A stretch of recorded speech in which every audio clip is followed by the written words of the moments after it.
గారికి కూడా ఈరోజు నేను సూచన చేస్తున్నా, మీరు వచ్చే అవసరమైతే 4-5 రోజులు ఇక్కడనే గడపండి, రాత్రి మగళ్ళు మీరు తిరగండి, నియోజకవర్గానికి ఒక రోజు ఇవ్వండి, ఆ ప్రాంతంలో ఉండే సంఘాలతో మాట్లాడండి, గూడాలను గుర్తించండి, ఐటీడీఏ అధికారులకు ఆదేశాలు ఇవ్వండి, జిల్లా కలెక్టర్లను నిరంతరము పర్యవేక్షించమని ఆదేశాలు ఇవ్వండి. సంవత్సరం తిరిగే లోపల ఆదిలాబాద్ జిల్లాలలో ఉండే గూడాలలో ఒక్క గుడిసె కూడా ఉండడానికి వీల్లేదు.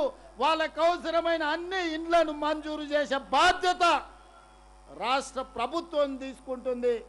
దానికి సంబంధించిన నిధులను తల తాకట్టు పెట్టైనా తీసుకొచ్చి ఇండ్లు కట్టుకునే వాళ్లకు నిధులు ఇచ్చే బాధ్యత నేను తీసుకుంటా. ఇవాళ ఇల్లు మంజూరైన ఏ పేదవాడినైనా అడగండి, పని పూర్తయిన ఎంబడే వాళ్ళ ఖాతాలలో నగదు పడుతుందా లేదా మీరు ఆలోచన చేయండి. ఇవాళ 1,20,000 ఇండ్లు పూర్తి అయినాయంటే 99% ఇండ్లు పూర్తి చేసుకున్న వాళ్ళ ఖాతాలలో 100% నగదు వాళ్ళ ఖాతాలలో బదిలీ అయ్యింది. నాకెన్ని కష్టాలున్నా జీతభత్యాలు ఇవ్వడానికే కష్టం అనిపిస్తున్న సందర్భంలో, పిల్లల ఫీజులు చెల్లించాలంటే కష్టమవుతున్న సందర్భంలో, ప్రభుత్వ ఉద్యోగస్తులకు పెన్షన్లు ఇవ్వాలంటే కూడా కష్టమవుతున్న సందర్భంలో, ఏ కష్టం వచ్చినా కష్టాన్ని ఎదుర్కొన్నా కానీ ఇందిరమ్మ ఇండ్ల బిల్లులు మాత్రం 1 గంట కూడా ఆగకుండా మీ ఖాతాలలో వేసిన మాట వాస్తవం కాదా? మీరు ఒక్కసారి ఆలోచన చేయండి మిత్రులారా. ఇవాళ నా తపనంత ఒక్కటే, మేము జూబ్లీ హిల్స్లో, బంజారా హిల్స్లో, లేకపోతే సెక్రటేరియట్లను, లేకపోతే పంజగుట్ట చౌరస్తలో భవంతులలో మేము ఉంటే సరిపోదు. ఈ భవంతులు మాకు ఆనందాన్ని ఇవ్వచ్చు కానీ మా రాష్ట్ర ప్రజలకు అసంతృప్తిని కలిగిస్తాయి. అందుకే ఈరోజు ఎంత ఆగర్భ శ్రీమంతుడైనా, టాటా అయినా, బిర్లా అయినా, అదానీ అయినా, అంబానీ అయినా పెద్ద పెద్ద సొంత భవనాలు కట్టుకుంటున్నారు. ఈరోజు అదానీ అంబానీకి వాళ్ళ స్థాయికి తగ్గట్టు ఇండ్లు ఉంటే, ఈరోజు మా ఆదివాసీ బిడ్డలకు వాళ్ళ ఆత్మ గౌరవం కోసం ఇందిరమ్మ ఇండ్లు ఉండాలన్నదే ఈరోజు మా ప్రభుత్వం యొక్క ఆలోచన. అందుకే మిత్రులారా, ఈనాడు గతంలో ఇచ్చిన 4.5 లక్షలల్లా 1,20,000 ఇండ్లను 13 నెలలు పూర్తయ్యే లోపల ఈనాడు ప్రారంభోత్సవం చేసుకున్నాం. మళ్ళొక మాట చెప్పదలుచుకుని, ఇవాళ సెప్టెంబర్ 17, 2026 నాడు ఇంకొక 1,00,000 ఇండ్లకు గృహప్రవేశాలు చేయడానికి సంపూర్ణమైన ఏర్పాట్లు చేస్తాం. మరో 1,00,000 ఇండ్లకు గృహప్రవేశం చేసుకోవడానికి ఏర్పాట్లు చేయాల్సిందిగా, ఆ పనులను పర్యవేక్షించి వాళ్ళకు అవసరమైన నిధులను విడుదల చేయాల్సిందిగా మిత్రులు పొంగులేటి శ్రీనివాసరెడ్డి గారికి నేను ఈ వేదిక మీద నుంచి ఆదేశాలు ఇస్తున్నా. మిత్రులారా, ఈరోజు అదనంగా ఈరోజు మీరందరూ సంతోషంతో రాష్ట్రంలో ప్రజలందరూ ఇల్లు రాని నిరుపేదలు కళ్ళల్లో కొవ్వొత్తులేసుకొని ఎదురు చూస్తున్నారు. అన్న రేవంత్ అన్న ఆదిలాబాద్ పోయిండు, కోలం గూడెంకి వెళ్ళి గృహప్రవేశాలు చేసిండు.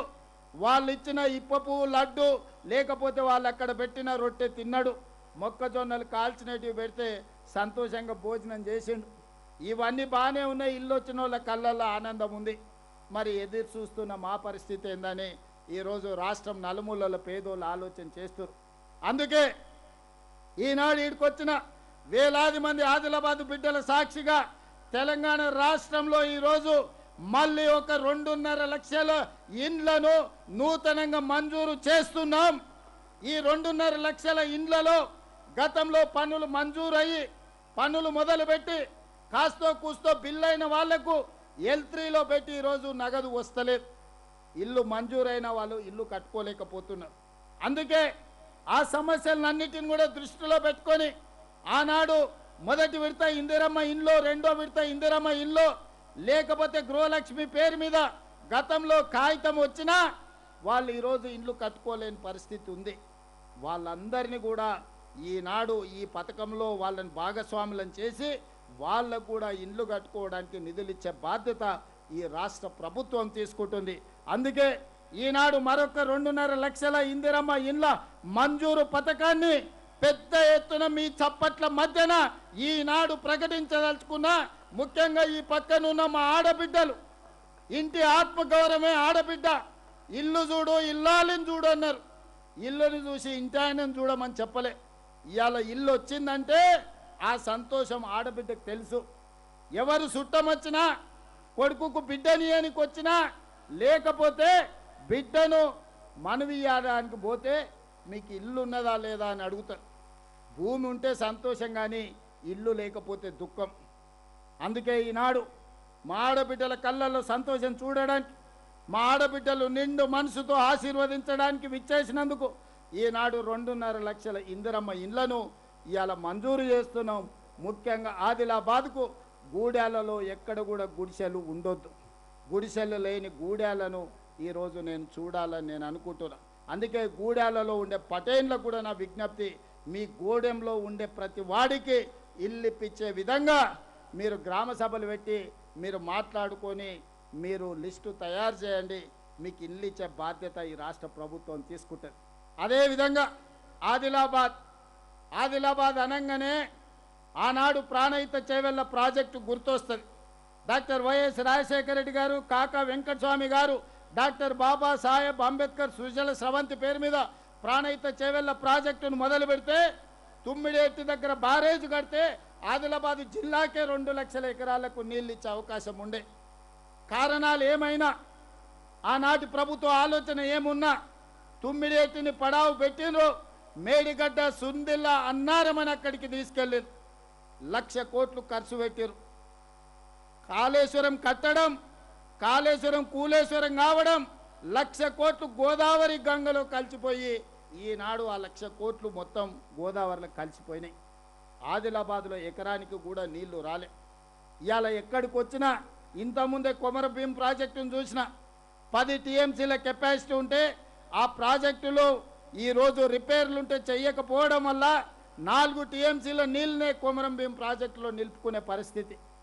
ఈ ఆదిలాబాద్ జిల్లాలో కుత్పి కావచ్చు, కంకి కావచ్చు, ఈనాడు ఉన్న ఏ ప్రాజెక్ట్ అయినా ఆనాడు పూర్తి చేయకపోవడం వల్ల 10 సంవత్సరాలు సాగునీటి ప్రాజెక్టులకు 1,80,000 కోట్ల రూపాయలు ఖర్చు పెట్టినా ఆదిలాబాద్ జిల్లాలో ఏ ఒక్క ప్రాజెక్టు పూర్తి కాలే. ఆదిలాబాద్ నిర్లక్ష్యానికి లోనైంది. ఆదిలాబాద్ ప్రాజెక్టులు పడావు పడ్డాయి. అందుకే ఇవాళ ఆదిలాబాద్ జిల్లాను అత్యంత ప్రాధాన్యత తీసుకోదలుచుకున్నాం. ఆనాడు ఆగిపోయిన డాక్టర్ వైఎస్ రాజశేఖర రెడ్డి గారు మొదలుపెట్టిన ప్రాణహిత చేవెళ్లలో భాగంగా తుమ్మిడి ఎట్టి దగ్గర బ్యారేజ్ నిర్మించి ఆదిలాబాద్ జిల్లాకు 2 లక్షల ఎకరాలకు నీళ్లు ఇవ్వాలని ఈనాడు మా ప్రభుత్వం నిర్ణయం తీసుకున్నది. అందుకే మహారాష్ట్ర ముఖ్యమంత్రి గారికి నేను లేఖ రాసిన. దీనికి సంబంధించి చర్చించేది ఉన్నది, ఇరు రాష్ట్రాల సమస్యలు పరిష్కరించుకునేది ఉన్నది, సమయం ఇవ్వండి అని. మహారాష్ట్ర ముఖ్యమంత్రి గారు ఇంతవరకు స్పందించలే. మరి మహారాష్ట్ర ముఖ్యమంత్రి గారు ఎందుకు స్పందిస్తలేరో నాకు అర్థం కాలే. వారం క్రితం నరేంద్ర మోడీ దేశ ప్రధానమంత్రి గారు ఒక సూచన చేశారు. అంతర్రాష్ట్ర జల వివాదాలను ఆయా రాష్ట్రాల ముఖ్యమంత్రులు సామరస్యంగా చర్చించుకొని వాటిని పరిష్కరించుకోండి అని వారు సూచన చేశారు.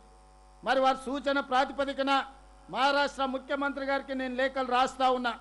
దయచేసి వేదిక మీద నుంచి ఫడ్నవీస్ గారికి నా విజ్ఞప్తి, తుమ్మిడేటి ప్రాజెక్టు నిర్మాణంలో ఉన్న అంతరాలను అవాంతరాలను తొలగించడానికి తక్షణమే ముఖ్యమంత్రుల లెవెల్లో సమావేశానికి మీరు సమయం ఇవ్వండి. మీరు మాకు సమయం ఇవ్వకపోతే ఆ సమస్య తీవ్రంగా మారుతుంది. ఆ సమస్య తీవ్రంగా మారినప్పుడు ఆదిలాబాదు జిల్లా ఉప్పెనే కదులుతుంది. ఆదిలాబాదు జిల్లా ఇక్కడుండే తండాలలో, గూడాలలో, మారుమూల పల్లెల్లో ఉండే రైతాంగం ఉప్పెనే కదులుతే అది మహారాష్ట్రకే సమస్యగా మారుతుంది. ఆనాడు ఆ సమస్య వచ్చినప్పుడు ఫడ్నవీస్ గారు మీరు గుర్తుపెట్టుకోండి, ఈ తెలంగాణ ప్రాంతం నిర్లక్ష్యం చేస్తే, అవమానం చేస్తే ఊరుకోదు. ఇవాళ ఈ వేదిక మీద నుంచి ముఖ్యమంత్రిగా మహారాష్ట్ర ముఖ్యమంత్రి గారికి విజ్ఞప్తి చేస్తున్న సవినయంగా మా బాధను, మా ఆవేదనను, మా అవసరాన్ని మీరు అర్థం చేసుకోండి. ఇవాళ తుమ్మిడేటి దగ్గర ప్రాజెక్టు నిర్మించుకుంటే